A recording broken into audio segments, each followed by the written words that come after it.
உங்கள் அஸ்திபாரம் இன்றைக்கு இயேசுவாக மாற்றுங்க. கர்த்தருடைய சிலுவையாக மாற்றுங்க.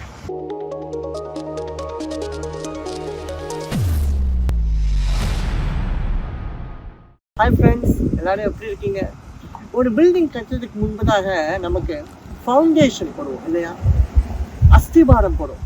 அதே மாதிரி ஒரு ப்ராஜெக்ட் ஆரம்பிக்கிறதுக்கு முன்னாடி ஃபவுண்டேஷன் பிளான் அப்படின்னு சொல்லுவாங்க.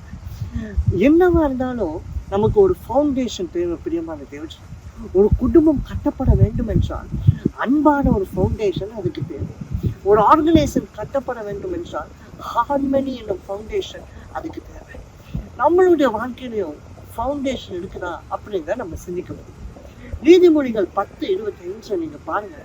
நீதிமானோ நித்திய அஸ்திபாரம் உள்ளவன் அப்படின்னு நான் பார்க்கிறேன். Righteous will have an eternal foundation அப்படின்னு நான் பார்க்கிறேன். யார் இந்த eternal foundation? What is the eternal foundation? நம்ம கேட்காம who is that eternal foundation நம்ம கேட்க போறோம். 1 கொரிந்தியர் 3:11 பவுல் இவ்வாறாக சொல்றாரு, நம்மளுடைய அஸ்திபாரம் கிறிஸ்துவா இருக்கிறார் அப்படின்னு. நான் முழு வசனத்தை உங்களுக்கு சொல்றதோட அதோட எக்ஸ்பிளனேஷன் நான் உங்களுக்கு சொல்றேன். Jesus Christ is our foundation. எதனால இந்த ஃபவுண்டேஷன் உருவாக்கப்பட்டது? ஆமா, who is our foundation? Jesus. But by what means is that foundation being created அப்படின்னு நீங்க கேட்டீங்கன்னா, அன்பு, சந்தோஷம், சமாதானம், நம்பிக்கை. அப்படிமான தேவச்சம் அந்த அஸ்திபாரம் வேறு யாரும் இல்லை. கல்வாரி மலையில தொங்கப்பட்ட அந்த இயேசுவை அந்த அஸ்திபாரமாக இருக்கிறார். இன்றைக்கு அந்த அஸ்திபாரத்துக்குள்ள நீங்க வருவீங்களா? நீங்க இருக்கீங்களா? நீங்க போட்டப்பட்டிருக்கிறீங்களா? நீங்க அஸ்திபாரத்தின் மேல சிவப்படுத்தப்பட்டு இருக்கிறீர்களா அப்படிங்கிறத நம்ம யோசிச்சுட்டு பார்க்கலாம். இந்த அஸ்திபாரத்துக்குள்ள நீங்கள் வரும்போது அவர் உங்களுக்கு முதலாவது அளிக்கிறது ரட்சிப்பு. பிரியமான தேவச்சம், ரட்சிப்பு. 1 தீமோத்தேயு 1:15 நாம் பார்க்கிறோம், பாவிகளை ரட்சிக்கவே மனுஷகுமாரன் இந்த உலகத்துக்கு வந்தார். சகேயுனுடைய கதை நம்ம எல்லாருக்கும் தெரியும் இல்லையா? லூக்கா 19ஆம் அதிகாரத்துல வருது. சகேயு ஒரு பெரிய பாவி, ஒரு பெரிய அநியாயக்காரன் அப்படின்னு நம்ம சொல்லலாம். மனசாட்சி இல்லாத, வரிக்கு மீறி பணத்தை வாங்குறவன், அநியாயமா பணத்தை ஏழைகள்கிட்ட புடுங்குறவன். ஆனா அவன் அன்னைக்கு இயேசு கிறிஸ்துவின் அஸ்திபாரத்துக்குள்ள தன்னை ஒப்பு கொடுத்தான், சரண்டர் ஆனா. அவனுடைய வாழ்க்கை முற்றிலுமாக அங்க மாறினது. அவனுக்கு ஒரு ரட்சிப்பு கிடைத்தது. பிரியமான தேவஜனமே, இன்னைக்கு நம்மளுடைய வாழ்க்கையில அந்த அஸ்திபாரத்துக்குள்ள நம்ம இருக்கிறோமா அப்படிங்கிறத கொஞ்சம் சிந்தித்து பார்க்கணும். Are we on that foundation? Are we firm on that foundation? அப்படிங்கிறத கொஞ்சம் நீங்க யோசிச்சு பாருங்க. அடுத்ததாக நம்ம என்ன பண்ணணும் கடைசியா அப்படின்னு யோசிச்சோம்னா, அந்த ஃபவுண்டேஷனுக்கு வந்தது மாத்திரம் அல்லாமல் அந்த ஃபவுண்டேஷன்ல நம்ம ஒப்பு கொடுக்க வேண்டும். எப்படிங்க ஒப்பு கொடுப்பது?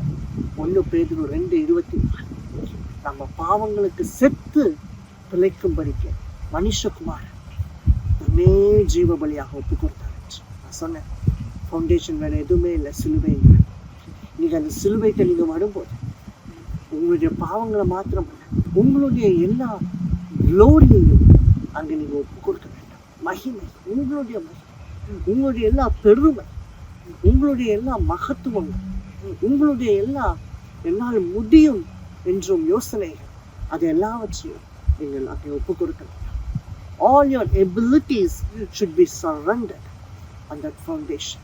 அப்படி நீங்க செய்யும்போது தேவன் உங்களை உயர்த்துவார். பிரியமான தேவன், இன்னைக்கு சகேயுவை ரட்சித்த தேவன் உங்களையும் இன்றைக்கு ரட்சிப்பார். நீங்க செய்ய வேண்டியதெல்லாம் அவருடைய அஸ்திபாரத்துக்குள்ள இன்னைக்கு வருவீங்களா?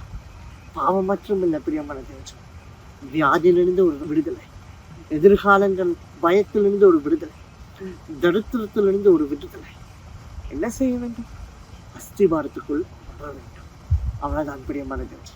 அஸ்திபாரம் இன்றைக்கு எது மேல போட்டப்பட்டு இருக்கு? மனுஷன் நம்பிக்கை மேல போடப்பட்டிருக்குதா? பணத்து மேல போடப்பட்டிருக்குதா? நீங்களே யோசிச்சுக்கிட்டு கவலை மேல போடப்பட்டிருக்குதா? உங்கள் அஸ்திபாரம் இன்றைக்கு இயேசுவாக மாற்றுங்க, கர்த்தருடைய சிலுவையாக மாற்றுங்க. அது என்ன தெரியுமா? அந்த சிலுவையில நீங்க ஒப்பு கொடுக்கும் போது உங்களுடைய பாவத்தை, உங்களுடைய என்னால் முடியும் என்ற நம்பிக்கைகளை நீங்கள் அங்கே ஒப்பு கொடுக்கும் போது, உங்களுடைய ஆசீர்வாதங்களை நீங்கள் அங்கே ஒப்பு கொடுக்கும் போது உங்களுடைய கவலைகள் கஷ்டங்களை அங்கே நீங்கள் ஒப்பு கொடுக்கும் போது அந்த அஸ்திபாரம் எப்படி சிலுவையில் மரித்த இயேசு உயிர் பெற செய்தார், அதே போல உங்களையும் அவர் உயிர் பெற்றார். நாம் ஜெபிப்போமா. பரலோக பிதாவே ராஜா, எங்களை நாங்களே உங்களுடைய சிலுவையில் ஒப்பு கொடுக்கிறோம். நாங்கள் பாவத்துக்கு சாகணும், வியாதிக்கு சாகணும், எங்களுடைய பெருமைக்கு சாகணும், எங்களுடைய எல்லாம் முடியும் என்ற நம்பிக்கைக்கு நாங்கள் சாகணும். உயிர்ப்பையும் we trust in your foundation, Lord Jesus. We have faith in your foundation, Lord Jesus. We absolutely believe in your foundation, Lord Jesus. Rescue us, resurrect us, Lord Jesus. Renew us, revive us. அப்படியே நீ செய்ய போறதுக்காக உமக்கு நன்றி. எங்களுடைய குடும்பம், எங்களுடைய business, எங்களுடைய சர்ச், ஊழியம் எல்லாவற்றையும் நாங்கள் சமர்ப்பிக்கிறோம். அதை நீரே உயர்த்துவீரா, உயிர்ப்பிப்பீரா. எங்களுடைய அடித்தள, எங்களுடைய அஸ்திபாரம் நீராக மாறுவீராக. அப்பொழுது நாங்கள் ஒரு போதும் அசைக்கப்பட மாட்டோம். இயேசுவின் நாமம் நல்ல பிதாவே, ஆமென். தேவஜனமே, மலை மேல் கட்டப்பட்ட பட்டணம் ஒருபோதும் அசைக்கப்படாது. இன்றைக்கு அந்த மலை கல்வாரி மலையாக இருக்கட்டும். நீங்கள் ஒரு நாளும் ஒருவனாலும் எதுனாலையும் அசைக்கப்பட மாட்டேன்.